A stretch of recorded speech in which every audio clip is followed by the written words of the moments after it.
आज की वीडियो में हम बात करेंगे कि लोक अदालत क्या होती है और इस लोक अदालत में किन किन मामलों को एक ही दिन में फैसल किया जाता है या उनका निपटारा कर दिया जाता है और ऐसे मामलों के लिए हम क्या कर सकते हैं। तो नमस्कार दोस्तों, मैं हेमंत सैनी एडवोकेट और आप देख रहे हैं हेमंत LLB लॉ। दोस्तों, अगर अभी तक आपने मेरे चैनल को सब्सक्राइब नहीं किया है तो प्लीज इसे जल्दी से सब्सक्राइब करें ताकि ऐसी नॉलेजेबल वीडियो आपके पास आती रहे। कई ऐसे मामले होते हैं जिन्हें केवल एक ही दिन में निपटाया जा सकता है या एक ही दिन में उनका फैसला किया जा सकता है, जैसे दुकान, मकान, बंटवारे और जो जमीन से संबंधित मामले होते हैं उनको एक ही दिन में, उन्हें सिविल नेचर का मामला कहते हैं, उन्हें एक ही दिन में निपटाया जा सकता है। इनके अलावा आप जिस तरह से पति पत्नी के जो मामले होते हैं, जो 498 दहेज के मामले होते हैं, 406 मारपीट, 323, 341, इसके अलावा 420 जो चीटिंग के ऐसे मामले होते हैं उन्हें आप एक ही दिन में फैसल करवा सकते हैं।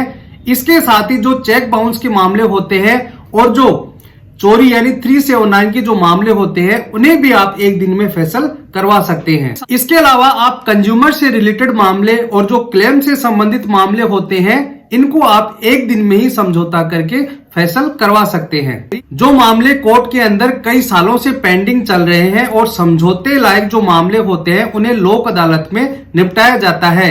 जब दो पार्टी सहमत हो जाती हैं तो उन्हें एक तारीख लोक अदालत के समय बुलाया जाता है और उन्हें समझाया जाता है और उनका फैसला करवा दिया जाता है। अब कई लोगों के मन में यह रहता है कि मेरे केस में लोक अदालत से आगे की तारीख है, मैं अपना जो मुकदमा है वह लोक अदालत में फैसल करवाना चाहता हूं, तो आप वकील के माध्यम से एक एप्लीकेशन लगा सकते हैं। वह आपकी तारीख को लोक अदालत में ले आते हैं, फाइल को लोक अदालत में ले आते हैं। उसे यह होगा कि जब दोनों पार्टी सहमत हो जाती हैं तो उसी दिन लोक अदालत वाले दिन ही उनकी फाइल को फैसल कर दिया जाता है। जब लोक अदालत वाले दिन की तारीख होती है उस दिन समझौता वाली फाइल में दोनों पार्टियों को नोटिस भेजा जाता है और उसमें यह कहा जाता है कि आप लोक अदालत की भावनाओं को देखते हुए आप अपना समझौता कर सकते हैं। अगर दोनों पार्टी के द्वारा सहमति दे दी जाती है तो एक ही दिन में उनका समझौता कर दिया जाता है और उनका केस आगे नहीं चलेगा। अब कई लोगों के मन में यह रहता है कि हम तो राजीनामा करने के लिए तैयार हैं लेकिन अगला व्यक्ति राजीनामा करने के लिए तैयार नहीं है। इसके लिए कोर्ट के द्वारा आपको केवल समझाया जाएगा, आप पर दबाव नहीं बनाया जाएगा।